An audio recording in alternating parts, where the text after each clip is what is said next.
Hey everybody, welcome to Mind Your Own Business. We're here today to talk a little bit about the different industrial revolutions, where we probably are now, and what the impact on us as human beings and business owners. A lot of topic for 5 minutes, but we will give it our best shot.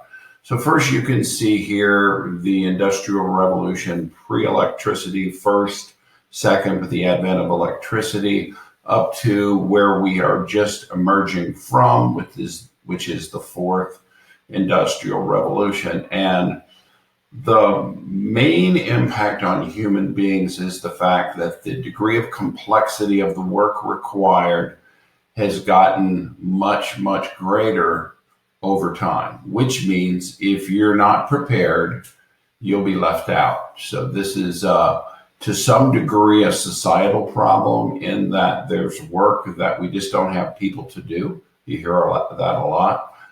Whereas the work that's left, and we'll talk about that, there's high competition, so very low pay.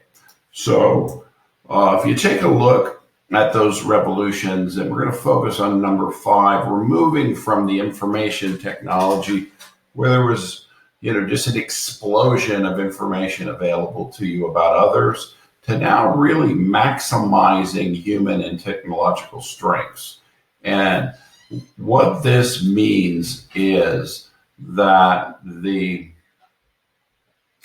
human being now has, instead of places to find things, it has advice and feedback coming into them.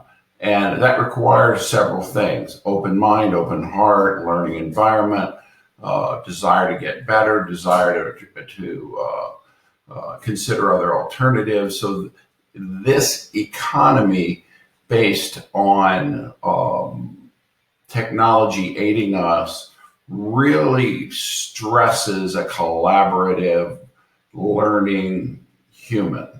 And we'll talk about that in a second. If you can't do that, you will suffer in this new economy. And so as you think about strengths to build, that certainly is one. Now, if you take a look, and this is from the Journal of Retailing, and retailers, in my view, have really been smart thinkers, because they have to sell stuff to you in order to make a living. And so they've taken a look at this and compared and contrasted it to their business, which is selling stuff to people. And if you look at this, these are human strengths, high, technological strengths. So you have a high, low, human, high tech, and the others fall in similarly. And I just like to walk through this and then compare it and contrast it to what's going to be required. But if I were looking at one statement that encapsulates this, this is going to be the age of the smart question. The smart question. The better questions you ask of AI and others, and that requires two things, right? Mind, very, very sharp, thoughtful construction of questions that get you what you need and think around the corner. It also requires open heart. I am interested in learning new things and collaborating and so on. If you don't have both of those, you are likely to be shifted from the human strength high to human strength low. Because if you look here, empathy, creativity, problem solving, and asking for technology to assist you are all important pillars of this new economy. So being judgmental, unempathetic, not creative, single-minded, judging, knowing all the answers versus trying to figure out what the answer is, are going to be severe handicaps. You used to be able to get away with that to a degree, particularly if you're smart enough or crafty enough or skilled enough or slick enough. You're not going to be able to hide like you can now in the future. It's just going to get more and more transparent. So there are some things that humans will do, and you can see some of them here, and I'm sure you can add others.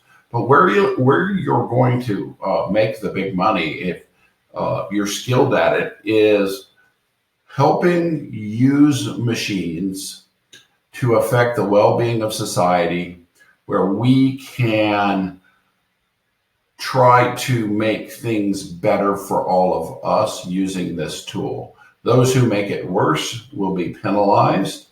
And so this is an interesting reckoning. And if you look to the bottom left, where machines are not as strong and humans, who aren't as strong, the worst of us, you're going to be packing, lifting, sorting, you're going to be doing what many call the grunt work.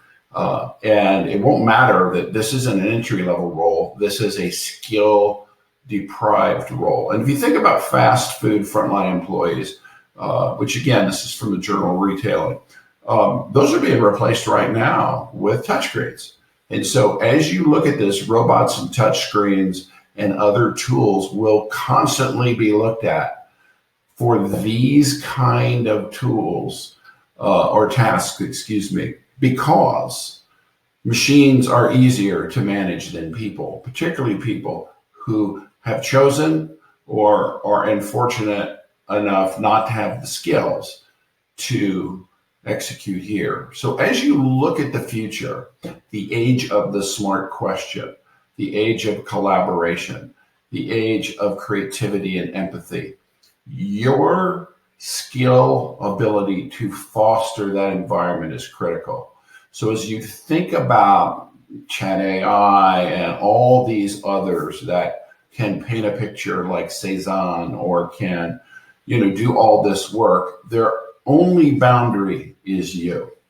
And I encourage you to watch our podcast, put a learning hour on your calendar every day and work on being the best you can be. My personal mission statement to be the best version of Steve in service to my constituents and goals. And I have very clear constituents. Try to work to be the best you in service to something better. And you should prosper in this age. I hope it helps. Love to see your comments below. Take care.